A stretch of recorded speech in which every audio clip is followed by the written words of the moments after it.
C'est d'être en fait le centre d'intérêt, de faire le spectacle quoi, en fait. C'est surtout le devant de la scène. J'ai toujours aimé les spectacles de striptease ou des feuillages, ça j'ai jamais rien eu contre le fait que des femmes se dénudent sur scène, surtout quand c'est bien fait. Surtout. Et du coup c'est ça qui m'a surtout accroché, c'est le côté chaud. Et puis le côté vraiment ultra féminin.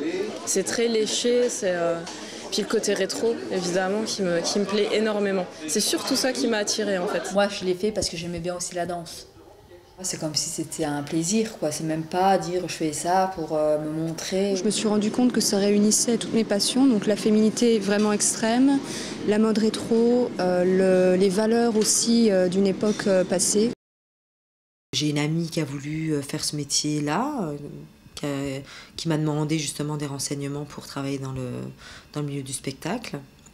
Et puis moi je l'ai accompagnée au début qu'elle a commencé, puis au fur et à mesure, voilà, moi c'est vrai que j'ai toujours aimé le spectacle, les strass et paillettes, les costumes, et voilà, puis de fil en aiguille, Franck m'a proposé d'en faire, et puis ça a démarré comme ça. J'ai commencé parce qu'un ami m'a suggéré de participer à un de ses spectacles.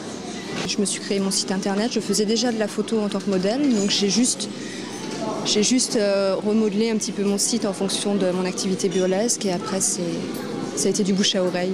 Je suis rentrée dans le striptease par rapport à un agent qui m'a demandé d'en faire parce que je correspondais bien au profil. J'ai une amie qui m'a dit mais Anna t'es danseuse, t'aimes bien les pin-up, tout cet univers rétro, pourquoi tu te lances pas dans le burlesque? Et moi je me suis dit oui en effet pourquoi pas. En plus je voulais faire quelque chose de différent parce qu'il y a beaucoup de filles qui s'effeuillent et moi comme je suis danseuse je voulais vraiment faire des effeuillages chorégraphiés.